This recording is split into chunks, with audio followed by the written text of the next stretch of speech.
दो अलग अलग पार्टिकल सेम क्वार्क स्ट्रक्चर को कैसे होल्ड कर रहे हैं।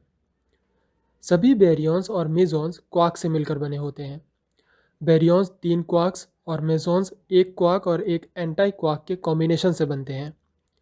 अप, डाउन और स्ट्रेंज क्वार्क से तीन क्वार्क्स के टोटल 10 पॉसिबल कॉन्फ़िगरेशंस हो सकते हैं। फर्स्ट कॉन्फ़िगरेशन में तीन अप क्वार्क्स हैं जिनका टोटल चार्ज 2 और स्ट्रेंजनेस 0 होगी। ऐसा बेरियन डेल्टा प्लस प्लस है। सेकेंड कॉन्फ़िगरेशन में दो अप क्वार्क और एक डाउन क्वार्क का टोटल चार्ज 1 और स्ट्रेंजनेस 0 होगी। ऐसे पार्टिकल डेल्टा प्लस और प्रोटॉन हैं। इसी तरह तीन के डिफरेंट कॉम्बिनेशंस अलग अलग बेरियंस और एक क्वार्क और एक एंटी क्वार्क्स के डिफरेंट कॉम्बिनेशंस डिफरेंट मेसॉन्स को रिप्रेजेंट करते हैं। इन सभी बेरियंस और मेसॉन्स के क्वार्क स्ट्रक्चर पर ध्यान दें तो कुछ पार्टिकल्स ऐसे हैं जो सेम क्वार्क स्ट्रक्चर को होल्ड करते हैं, जैसे प्रोटॉन और डेल्टा प्लस, इसी तरह न्यूट्रॉन और न्यूट्रल डेल्टा।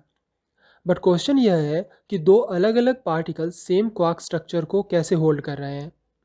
इसे समझने के लिए हमें हाइड्रोजन एटम को समझना होगा। एक इलेक्ट्रॉन और एक प्रोटॉन से बने सिस्टम को हाइड्रोजन एटम कहते हैं। एक हाइड्रोजन एटम में इलेक्ट्रॉन अलग अलग एनर्जी लेवल में रह सकते हैं।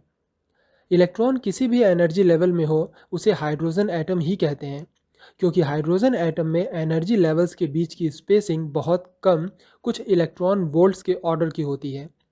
इसलिए इन सभी को हाइड्रोजन एटम ही कहते हैं। इलेक्ट्रॉन और प्रोटॉन की तरह ही क्वार्क्स भी एक दूसरे से कई तरह से बाउंड होकर अलग अलग एनर्जी लेवल्स बना सकते हैं। लेकिन क्वार्क्स में इन एनर्जी लेवल्स के बीच की स्पेसिंग बहुत ज़्यादा होती है, इसलिए इन्हें सेम न मानकर अलग अलग पार्टिकल माना जाता है। जैसे दो अप और एक डाउन क्वार्क के आइसोस्पिन अगर पैरेलल अलाइन हो तो उनका टोटल आइसोस्पिन 3/2 होगा, जो कि डेल्टा पार्टिकल को रिप्रेजेंट करता है। लेकिन अगर दो क्वार्क के आइसोस्पिन पैरेलल और एक एंटी पैरेलल अलाइन हो तो उनका आइसोस्पिन 1/2 आता है, जो प्रोटॉन को रिप्रेजेंट करता है। इस तरह सेम क्वार्क स्ट्रक्चर होते हुए भी क्वार्क्स के डिफरेंट अलाइनमेंट में एनर्जी गैप के काफ़ी ज़्यादा होने की वजह से इन्हें एक दूसरे से अलग माना जाता है और ये अलग अलग टाइप के पार्टिकल्स को रिप्रेजेंट करते हैं।